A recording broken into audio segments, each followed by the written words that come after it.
እንዴት ናችሁ ልጆችዬ? ደህና ናችሁ? የአሙቱ አባት ነኝ።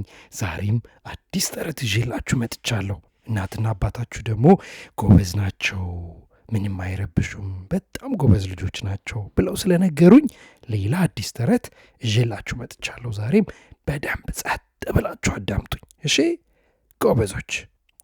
ተረት አንድ ትንሽዬ ቀበሮ ነበር።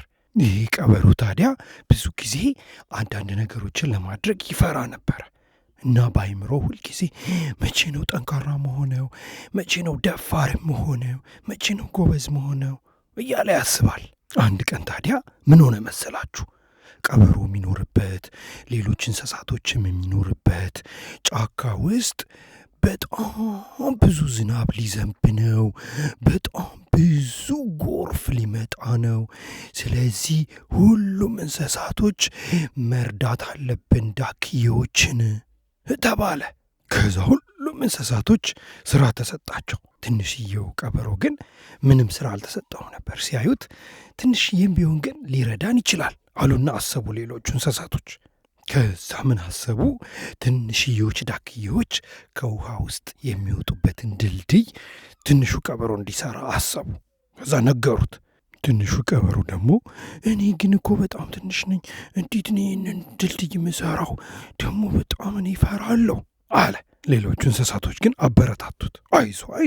አይዞ ትንሹ ቀበሮ በጣም ጎበዝ ነው፣ አንተ በጣም ጠንካራ ነህ፣ መስራት ትችላለህ። ዋናው ጎበዝ ነኝ ጠንካራ ነኝ ብለህ በአይምሮህ ማሰብ አለብህ መጀመሪያ። ከዛ ችግር የለውም እርዳታ እንኳን ብትፈልግ እኛ እንረዳሃለን እሺ ብለው ነገሩት ሌሎቹ እንስሳቶችም። ትንሹ ቀበሮም ደስ አለው ስላበረታቱት ሌሎቹ እንስሳቶች። ከዛ ሌሎቹ እንስሳቶች ሄዱ ወደ ስራቸው ለትልልቅ ዳክዬዎች ድልድይ ለመስራትና ቤት ለመስራት። ቀበሮውን ደግሞ በእናንተ ደግሞ ለትንንሾቹ ዳክዬዎች ድልድዩን ስራላቸው አሉት። ከዛ ሄደ ሊሰራ ትንሹ ቀበሮ። ከዛ ትንሹ ቀበሮ እኮ ነው ጎበዝ ነኝ እኔ በጣም ጠንካራ ነኝ፣ ይህን ድልድይ መስራት እችላለሁ እያለ በአይምሮ እያሰበ በቃ አሁን ቶሎ ብዬ ልሰብሰብ የሚያስፈልገኝን ነገር አለና በአንድ ጊዜ እንጨቶች ሰበሰበ። እንጨቶቹ ማሰሪያ ገመዶች ሰበሰበ። ከዛ ቶሎ አለና ብቻ ሄዱ ትንንሽ ዳክዬዎች የሚሄዱበትን ድልድይ በአንድ ቀን ሰርቶ ጨረሰ። ከዛ ማታ ላይ ደከመውና ተኛ።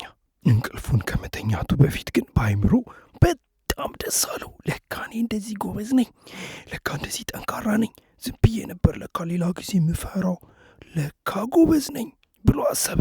በሚቀጥለው ቀን ጠዋት ታዲያ ሌሎቹ እንስሳቶችም የራሳቸውን ስራ ለመስራት ለመቀጠል ብለው ውሃ ያለበት ቦታ ጋር ወደ ወንዙ ጋር ሲሄዱ ትንሹ ቀበሮ የሰራውን ድልድይ አዩ። በጣም ገረማቸው። ቶሎ አሉና ወደ ቀበሮ ቤት ሁሉም ተሰብስቦ ሄዱና ቀበሮውን እኮ ነው አንተ በአንድ ቀን እንዴት እንደዚህ ሰርተ ጨረስክ? እንደዚህ ጎበዝ ነህ? አየ በጣም ጠንካራና ጎበዝ እንደሆንክ እናውቃለን፣ ግን በአንድ ቀን ደግሞ እንደዚህ በፍጥነት ሰርተ ምትጨርስ አልመሰለንም ነበር አሉና ሁሉም አቀፉት። ከዛ በኋላ ስጦታም ማዘጋጅተውለት ነበር። ስጦታም ሰጡትና ከዛሬ በኋላ አንተ በቃ ምንም ነገር መስራት ትችላለህ፣ ጠንካራ ነህ፣ ጎበዝ ነህ አሉት። ቀበሮውም ታዲያ እናንተም ስላበረታታችሁኝ በጣም ነው ማመሰግነው፣ እኔም ከዛሬ በኋላ ሁልጊዜ ጠንካራና ጎበዝ ነው መሆነው ዋላቸው ይባላል። ተረቴን መልሱ አፌን በዳቦ አብሱ። አሁን ደግሞ ልጆች ምን ታደርጋላችሁ መሰላችሁ?